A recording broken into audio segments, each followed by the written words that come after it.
बिस्मिल्लाहिर्रहमानिर्रहीम। X2 Imran series मुसन्निफ़ Mazhar Kaleem MA। Imran और ब्लैक ज़ीरो तेज़-तेज़ कदम उठाते हुए हॉल से बाहर निकले और फिर वो दोनों छोटे-छोटे कमरों से होते हुए बरामदे में आ गए। तहखाना कहाँ होंगे? ब्लैक ज़ीरो ने पूछा। मेरे पीछे आओ और 3-4 फौजियों को भी बुला लो, शायद हमें दरवाज़ा तोड़ना पड़े, इमरान ने इंतहाई संजीदा लहजे में कहा और आगे बढ़ गया। ब्लैक ज़ीरो ने बरामदे में मौजूद 3 मुसल्लह फौजियों को अपने साथ आने का इशारा किया और वो तीनों इनके साथ हो लिए। सीढ़ियाँ उतरकर इमरान उन्हें लिए एक और बरामदे में पहुंचा और वहां से एक और छोटे से दरवाजे में घुस गया। नीचे मजीद सीढ़ियाँ जा रही थीं। सीढ़ियाँ उतरकर जैसे ही वो निचली गैलरी में पहुंचे, इन्हें एक बंद दरवाजे के बाहर टाइगर खड़ा नजर आया। टाइगर इस दरवाजे पर जोर जोर से दौड़ दौड़ कर टकरे मार रहा था। इसका चेहरा जोश से सुर्ख हो रहा था, आंखों से शोले निकल रहे थे, लेकिन लोहे का दरवाजा इसकी ताकत के लिए चैलेंज बना हुआ था। इमरान और इनके साथियों को इधर आता देखकर वो रुक गया। इमरान साहब, सफदर के अंदर लड़ाई हो रही है, जल्दी आइए, टाइगर ने इनसे मुखातिब होकर कहा और इसके बाद सुनते ही सब दौड़ पड़े। दरवाजा तोड़ दो, ब्लैक जीरो ने हुक्म दिया और फौजियों ने हाथों में पकड़ी हुई मशीन गनें सीधी कर ली। गोली मत चलाओ, हो सकता है कोई गोली सफदर को लग जाए, इमरान ने चीखकर कहा। फौजियों ने मशीन गनें फेंककर दरवाजे पर जोर आजमाई शुरू कर दी। तुम्हें कैसे मालूम हुआ कि अंदर सफदर है? इमरान ने टाइगर से पूछा। सर, आपने जब मुझे वापस जाने का हुक्म दिया तो मुझे ख्याल आया कि सफदर जख्मी हालत में यहाँ कैद है, क्योंकि सफदर को मेरे सामने ही इस कोठी में लाया गया था और सफदर के पीछे ही मैं इस कोठी में दाखिल हुआ था कि पकड़ा गया, टाइगर ने जवाब दिया। जो मैंने पूछा है इसका जवाब दो, इमरान ने गुर्राते हुए कहा।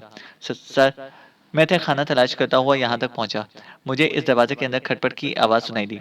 मैंने दरवाजे के साथ कान लगा दिए और फिर सफदर की हल्की सी आवाज़ मेरे कानों में पहुंच गई, टाइगर ने घबराहट आमेज लहजे में कहा।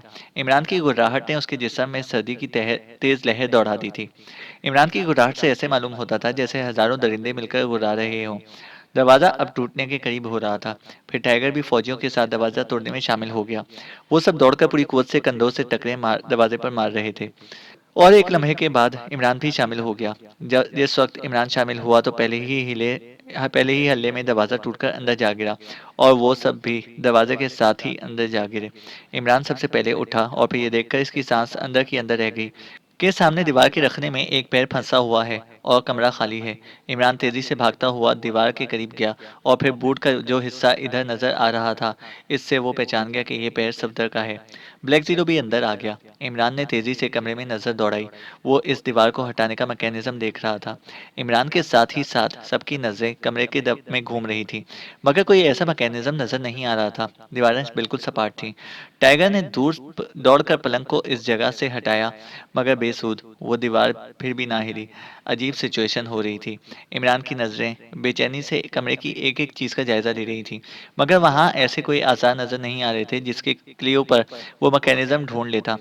फिर इमरान ने दरवाजे के करीब होकर दीवार का के करीब का जायजा लेना शुरू कर दिया। एक एक लम्हा इन पर भारी पड़ रहा था। सफदर का पैर जिस बुरी तरह फंसा हुआ था और बेहजो हरकत था, इससे उन्हें खतरा था कि सफदर को हलाक न कर दिया गया हो। सर, जरा इधर आइए, अचानक टाइगर दरवाजे के करीब दीवार का जायजा लेते हुए बोला। वो बगौर एक जगह को देख रहा था।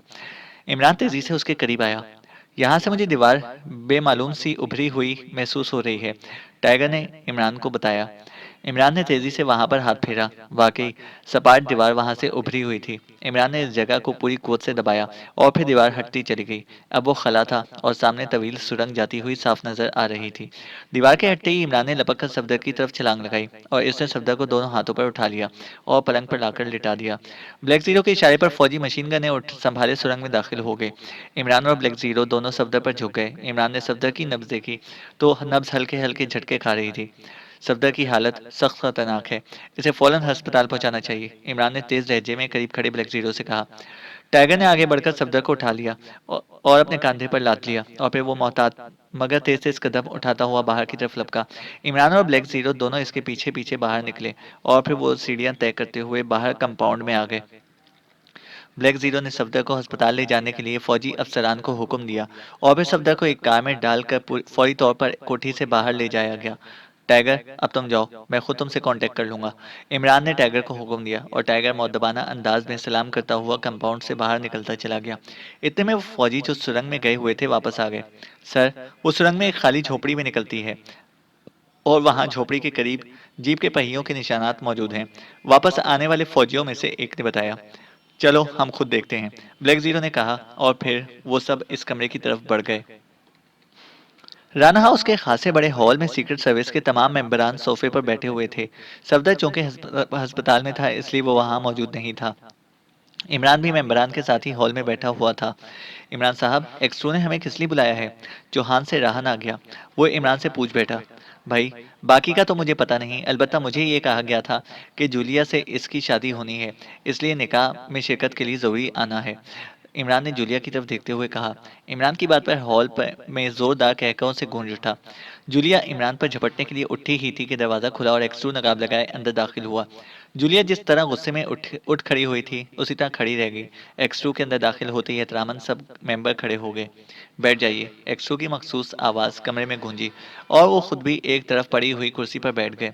तमाम मेंबर्स अपनी अपनी जगह पर बैठ गए। आप लोगों को इसलिए यहाँ इकट्ठा किया गया है कि आपसे चंद जरूरी बातें करनी है, एक्सट्रू ने तमाम मेंबरान को मुखातिब करते हुए कहा। इसके लहजे में बेपनाह संजीदगी थी, ऐसी संजीदगी कि तमाम मेंबर्स नामहसूस तौर पर बेचैनी महसूस करने लगे, जैसे कोई तूफान आने वाला हो। चंद लम्हों तक हॉल में गंभीर सी खामोशी तारी रही। हर मेंबर एक्स टू की तरफ दम होकर देख रहा था। एक इमरान था कि हर चीज से बेनियाज कलंदरों की तरह आंखें बंद किए सोफे की पुष्ट से टेक लगाए बैठा था। इसके चेहरे पर गहरे इत्मीनान और सुकून के तासुरात नुमाया थे। आप हजरात ने मुझे बेनकाब करने के लिए एक साजिश तैयार की है। एक्सट्रू अचानक गुर्राया। इसकी गुर्राहट में ना जाने क्या चीज थी कि सब मेंबरान के रोंगटे खड़े हो गए। जवाब दो, क्या मैं सही कह रहा हूँ? एक्सट्रू ने इंतहाई सख्त लहजे में पूछा। अब मेंबरान एक दूसरे को चो नजरों से देखने लगे। जूलिया का सर झुककर उसके सीने से जा लगा था। आखिर चंद लम्हों की खामोशी के बाद कैप्टन शकील उठ खड़ा हुआ। सर, वाकई हमने एक ऐसा प्लान बनाया था, लेकिन अब हम महसूस करते हैं कि हमसे गलती हुई है, कैप्टन शकील ने मौदबाना लहजे में जवाब दिया। गलती हो गई है। तुम लोग अच्छी तरह जानते हो कि मैं गलतियां माफ करने का आदी नहीं हूँ। तुम प्लान बनाते वक्त ये क्यों भूल गए थे कि तुम किसके खिलाफ प्लान बना रहे हो?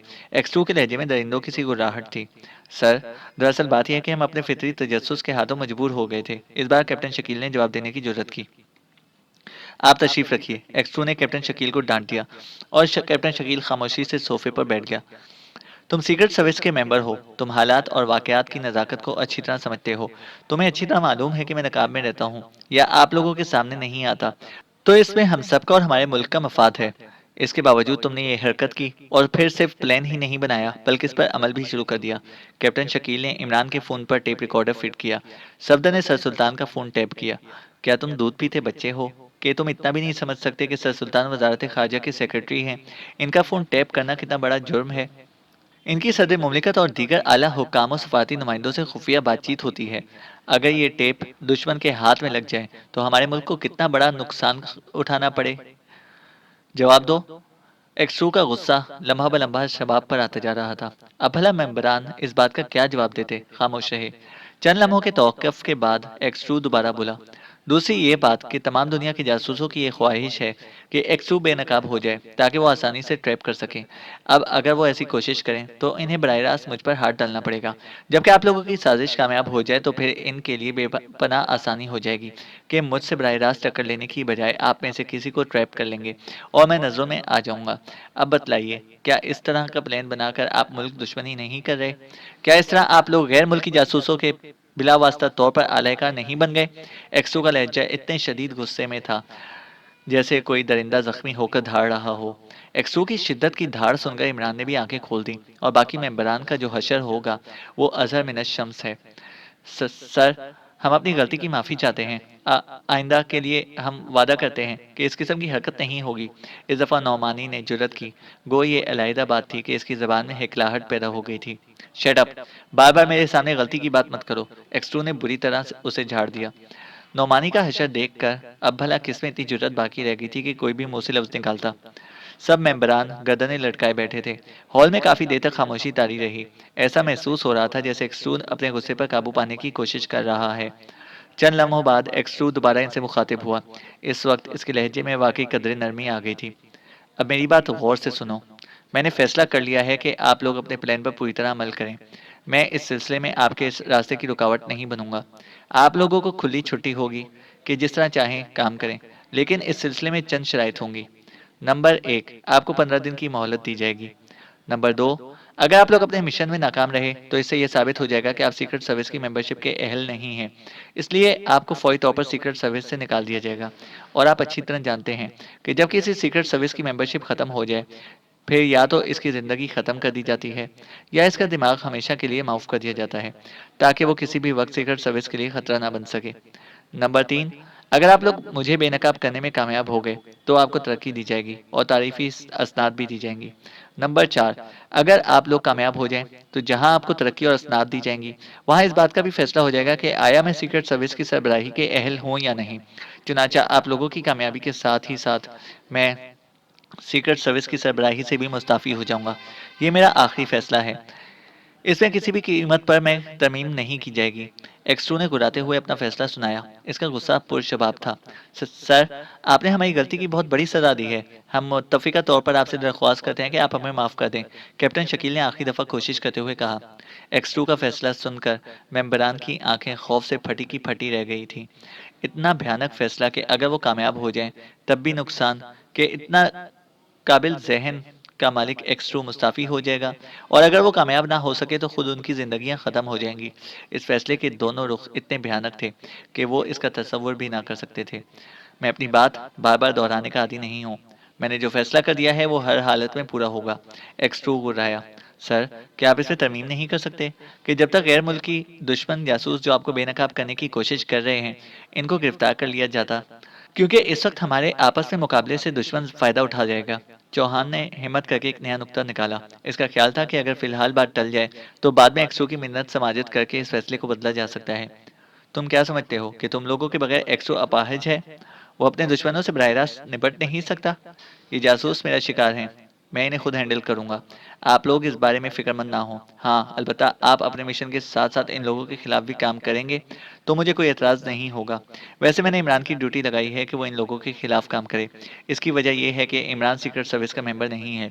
इस पर इस फैसले का इत्तलाक नहीं होता। दूसरी बात यह है कि आपके प्लान में इमरान शामिल नहीं था। अब ये इमरान की मर्जी है कि वो आपके मिशन में आपका ताउन करे या ना करे। अगर वो करता है तब भी मुझे कोई एतराज़ नहीं, और अगर वो नहीं करता तो मैं इसे पाबंद नहीं करूंगा। एक्सट्रू ने वजाहत की। सर, सफदर के मुतालिक आपने क्या फैसला किया है? वो तो जख्मी है। कैप्टन शकील ने सफदर के मुतालिक वजाहत चाही। हाँ, सफदर के मुतालिक आप लोगों ने वजाहत चाहकर अच्छा किया। सफदर आप लोगों के इस प्लान का सरबराह है, इसलिए इसे भी माफ़ नहीं किया जाएगा। इस पर भी इस फैसले का इत्तलाक होता है। सफदर की हालत अब तसल्ली बख्श है और मैंने स्पेशलिस्ट डॉक्टरों की ड्यूटी लगा दी है कि वो इसे जल्द अज जल्द ठीक करें, और मुझे उम्मीद है कि 2-3 रोज़ में वह अस्पताल से फारिग होकर आप लोगों से आ मिलेगा। एक्सट्रू ने सफदर के मुतालिक भी वजाहत कर दी। सर, अगर आप हमारी गलती माफ़ नहीं करते तो मैंने फैसला किया है, मैं अपनी ज़िंदगी आप पर कुर्बान कर दूंगी और आपको बेनकाब करने की कतई कोशिश ना करूंगी। जूलिया ने सर उठाकर पहली बार बात की। इसका लहजा गुलूगीर हो रहा था और आंखें आंसुओं से लबरेज थीं। ये एक खतरनाक नफ्सियाती दाव था जो जूलिया ने इस्तेमाल किया था। चंद लम्हों तक एक्सट्रू खामोश रहा। मेम्बरान के दिल में उम्मीद बन गई कि जूलिया कामयाब हो गई है। अब एक्सट्रू ज़रूर अपनी बात को वापस ले लेगा। चंद लम्हों के बाद एक्सू की आवाज़ हॉल में गूंजी। जूलिया, तुम जज्बाती हो रही हो और तुम्हें अच्छी तरह मालूम है कि सीक्रेट सर्विस में काम करते हुए जज्बात को कतई अलहदा रखना पड़ता है। चुनांचे तुम्हें हर कीमत पर मेरे फैसले की पाबंदी करनी होगी। ये मेरा हुक्म है। एक्सू के लहजे में बेपनाह सपाटपन था। बेहतर सर, अगर आपका हुक्म है तो हम पूरी कोशिश करेंगे कि आपको बेनकाब कर सकें। अब ये मसला हुकूमत का है कि वो आपका इस्तीफ़ा कबूल करे या ना करे। कैप्टन शकील ने इस दफ़ा मजबूत लहजे में जवाब दिया। कैप्टन शकील की बात सुनकर सब लोगों के दिलों में एक बरकी रूह दौड़ गई। उन्हें उम्मीद बन गई कि हुकूमत किसी भी कीमत पर एक्सू का इस्तीफा कबूल नहीं करेगी। लेकिन अगर हम लोग नाकाम रहे तो जाहिर है कि एक्सू का फैसला हमारे लिए आखिरी होगा। इस बात से मेंबरान के चेहरे पर कदरे रौनक आ गई थी। मिस्टर शकील, ये मेरा और हुकूमत का बाहमी मामला है। आप इस बात की फिक्रमंद ना हो कि मैं अपने फैसले को हुकूमत से किस तरह मनवाता हूँ। एक्सट्रू ने सपाट लहजे में जवाब दिया। हॉल पर एक बार फिर खामोशी तारी हो गई। अब आप लोग जा सकते हैं।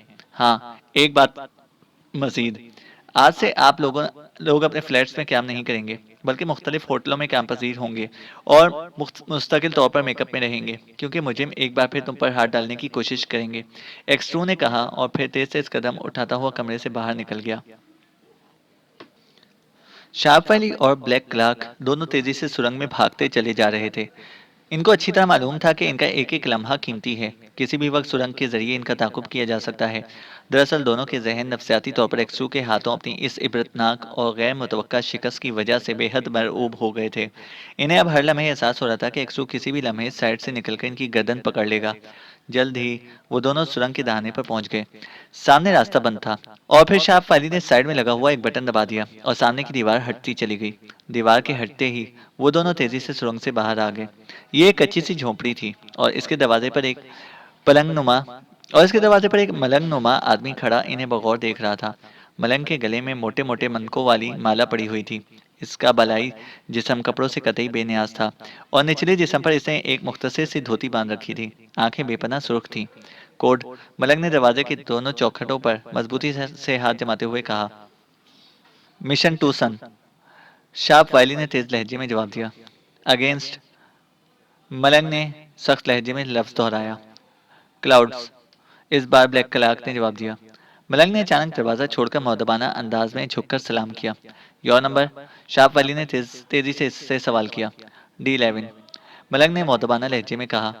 D11, हमने फौरी तौर पर यह जगह छोड़ देनी है। सेंटर नंबर 4 दुश्मनों के कब्जे में चला गया है। हेडक्वार्टर को इसकी इत्तला देनी है। शार्प वाली ने D11 से कहा। ओह सर, मेरे साथ आइए।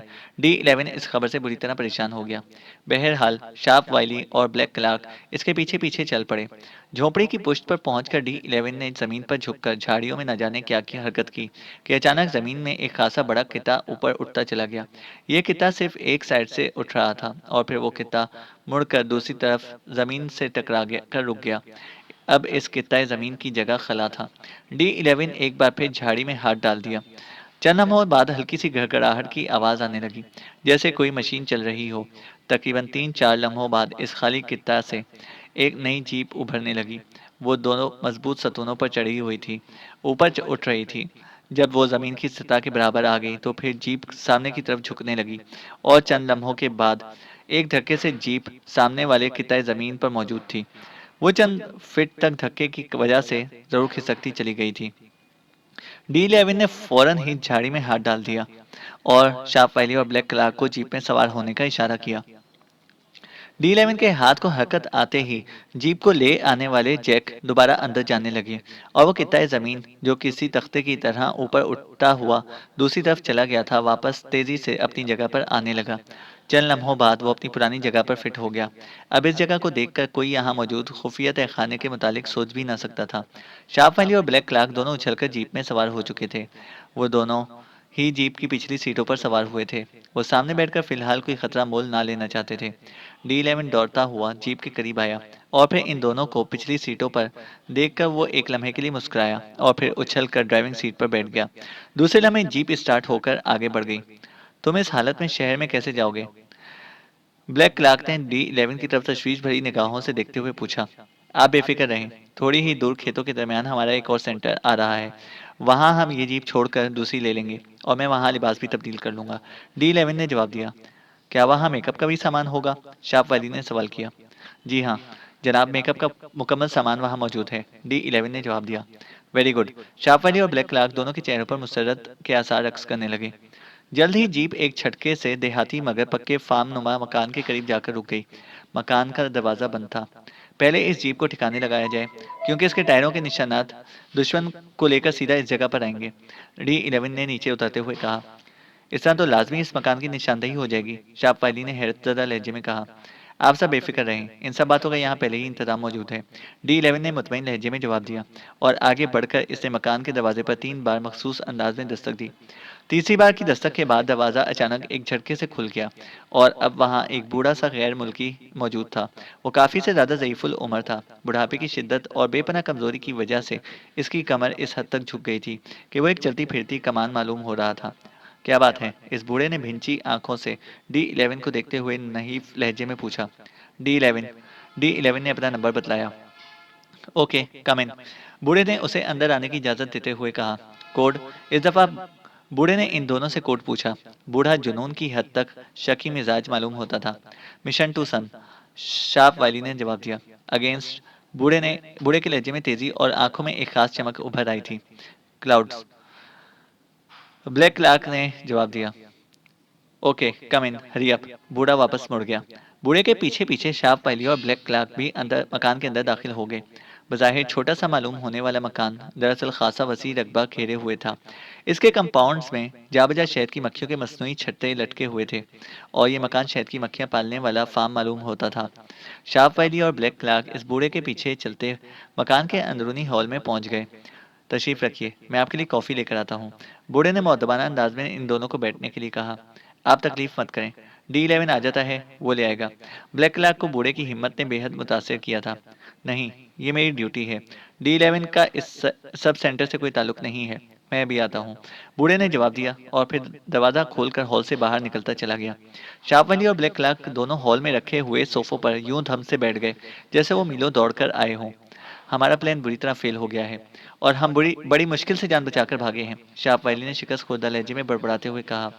ये ठीक है कि हमारा एक प्लान नाकाम हो गया है और हम मकामी DIA का एक बड़ा सेंटर और बहुत से कारकुन मारे गए हैं, मगर हमें हिम्मत नहीं हारनी चाहिए। हम आज़ाद और सही सलामत हैं। हम एक सू को बेनकाब करने के लिए मजीद प्लान बना सकते हैं। DIA की जड़ें इस मुल्क में बहुत गहरी हैं और हमें इनसे बेपनाह ताउन मिल सकता है, जैसा कि हमने इस प्लान के लिए हासिल किया था। ब्लैक क्लार्क ने जोश भरे लहजे में पूरी तकरीर कर डाली। हिम्मत तो खैर मैंने हारना सीखा ही नहीं, अलबत्ता इस मुकम्मल और जामे प्लान की इस बुरी तरह नाकामी पर जहनी धचका जरूर पहुंचा है, शार्प वाली ने जवाब देते हुए कहा। तुम ही तवील कहानियों के चक्कर में पड़ गए थे। इन सबको गोली मार देनी थी। कम से कम एक सू के साथी तो खत्म हो जाते। अकेला एक सू रह भी जाता तो साथियों की अदम मौजूदगी में बहरहाल वो खुद हमारे खिलाफ काम करने निकलता तो जाहिर है कि हमारे हत्थे आसानी से चढ़ जाता। ब्लैक क्लार्क ने शाप वैली पर तमाम इल्जाम लगा दिया। इससे पहले कि शाप वैली कोई जवाब देता, D11 हॉल में दाखिल हुआ। जीप को छुपाए? शाप वैली ने चौंक कर पूछा। जी हाँ, जीप को छुपा दिया गया है। ऐसे ही मुख्तलिफ खुफिया गैराज इस फार्म के इर्द गिर्द भी मौजूद हैं, जैसे कि इस झोंपड़े के आसपास थे। जिस गैराज में इस जीप को छुपाया है वो यहाँ से तकरीबन 200 गज दूर है, इसलिए वो टायरों के निशानात पर पहुंच भी गए तो ये फार्म इनकी नज़रों में मशकूक नहीं रहेगा। D11 ने तफसीलन जवाब दिया। वेरी गुड, अब हमारे लिए दूसरे लिबास और मेकअप के सामान का इंतजाम करो, ब्लैक क्लार्क ने इससे कहा।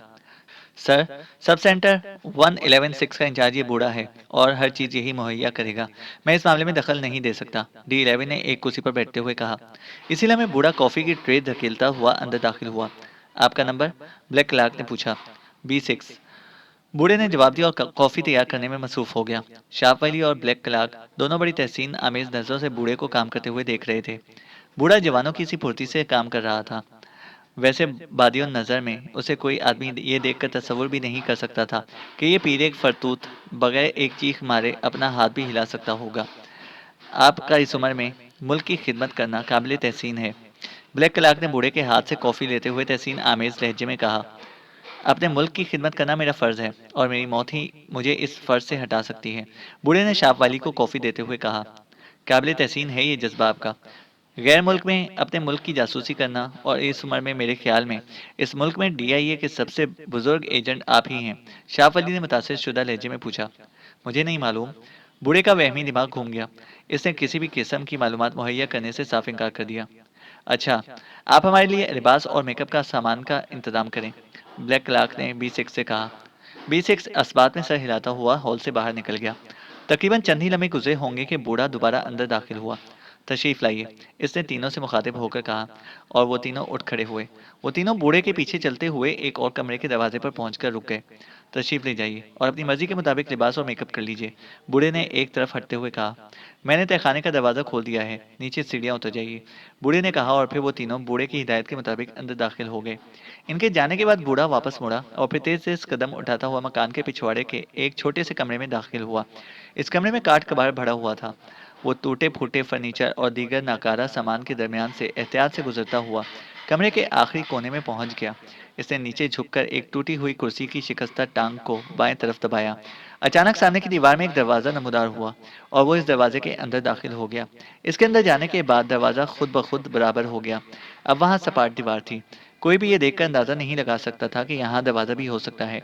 बूढ़ा दरवाजे से होकर एक छोटे से कमरे में दाखिल हुआ। इस कमरे में एक मेज और एक कुर्सी मौजूद थी। सामने वाली दीवार में एक बड़ी सी अलमारी मौजूद थी। बूढ़ा तेजी से इस अलमारी की तरफ बढ़ा। इसने अलमारी के पट खोले और इसमें पड़ा हुआ एक ट्रांजिस्टर नुमा ट्रांसमीटर निकाला। मेज पर रखा और खुद कुर्सी घसीटकर बैठ गया। इसने बटन दबाकर एक ट्रांसमीटर ऑन कर दिया। ट्रांसमीटर से जू जू की आवाजें निकलने लगी। वो ट्रांसमीटर पर मौजूद एक नॉब घुमाकर डायल पर मौजूद सुई को सेट करता रहा और फिर एक मखसूस हिस्से पर सुई के पहुंचते ही ट्रांसमीटर से निकलने वाली जूजू की आवाज बंद हो गई। इसकी वजह ऐसा शोर ट्रांसमीटर के स्पीकर से बुलंद होने लगा, जैसे लहरें दीवानावार साहिल से टकरा रही हों। बूढ़े ने एक और बटन दबाया और माइक को मुंह से लगाकर तेज तेज लहजे में बोलना शुरू कर दिया। Hello hello, headquarter number 113 B6 calling you. Hello over. बूढ़ा बार बार यही फिक्रा दोहरा रहा था। जवाब में वही लहरों का शोर बुलंद होता रहा। अचानक लहरों का शोर बंद हो गया और इसके साथ ही बूढ़ा भी चौंक कर संभल कर बैठ गया। Yes, headquarter number 113 speaking this and over. दूसरी तरफ से एक गुर्राती हुई आवाज सुनाई दी। B6 speaking sir, over. बूढ़े ने मौतबाना लहजे में जवाब दिया। यस, क्या बात है, ओवर। दूसरी तरफ से बोलने वाले ने सख्त लहजे में पूछा। सर, D11 दो foreign agents mission to sun against clouds को लेकर मेरे पास पहुंचा है। इन्हें मैंने लिबास तब्दील करने और मेकअप करने के लिए नीचे तहखाने में छोड़ आया हूँ, ओवर। B6 ने रिपोर्ट देते हुए कहा। ठीक है, हमें अभी अभी इत्तला मिली थी कि D11 उन्हें लेकर तुम्हारे पास पहुंचा है। उन्हें हर मुमकिन सहूलत मुहैया करो और उन्हें बगैर मेरा नंबर बतलाए पैगाम दे दो कि वो frequency number 1101 E6 not 2 degree पर मुझसे बात कर लें, ओवर। दूसरी तरफ से B6 को हिदायत मिली। ओके सर, D11 के मुतालिक कोई खास हिदायत, ओवर। B6 ने D11 के मुतालिक वजाहत चाहिए। D11 को हिदायत कर दो कि जहां वो फॉरेन एजेंट चाहें इन्हें वहां छोड़कर हेडक्वार्टर 2010 पर पहुंचकर रिपोर्ट करें, ओवर। दूसरी तरफ से D11 के मुतालिक हिदायत मिली। Okay sir, over. B6 ने मुतमईन लहजे में जवाब दिया। ओवर एंड ऑल, दूसरी तरफ से कहा गया और एक बार फिर लहरों का शोर बुलंद हो गया। B6 ने बटन दबाकर ट्रांसमीटर को ऑफ कर दिया और फिर उसे उठाकर वापस अलमारी में रखकर इसके पट अच्छी तरह बंद कर दिए और खुद मुड़कर तेज तेज कदम उठाता हुआ दीवार की तरफ बढ़ गया। दीवार पर एक सुर्ख रंग का बटन लगा हुआ था। बूढ़े ने वो बटन दबाया। दरवाजा दोबारा नमदार हुआ और बूढ़ा वापस स्टोर रूम में पहुंच गया। वहां से उसने कुर्सी के शिकस्ता पाए के जरिए दरवाजा दोबारा बंद कर दिया। फिर खुद ही स्टोर रूम से बाहर निकल आया। स्टोर रूम की बाहर से कुंडी लगाकर वो इस कमरे की तरफ बढ़ा जिधर वो इन लोगों को छोड़ आया था। जैसे ही इस कमरे के दरवाजे पर पहुंचा, वो तीनों दरवाजे से बाहर निकल आए। इन तीनों के हुलिये और लिबास कतई बदले हुए थे, मगर बूढ़े की तजर्बाकार आंखें उन्हें इनके जिस्मों की बनावट से पहचान गई।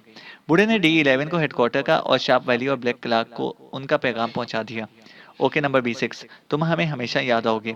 तुम जैसे अफराद जब तक हमारी कौम में रहेंगे, हमारी कौम पूरी दुनिया पर छाई रहेगी, शार्प वाइली ने जज्बाती लहजे में कहा और फिर बूढ़े से हाथ मिलाकर वो तीनों मेन गेट की तरफ चल पड़े।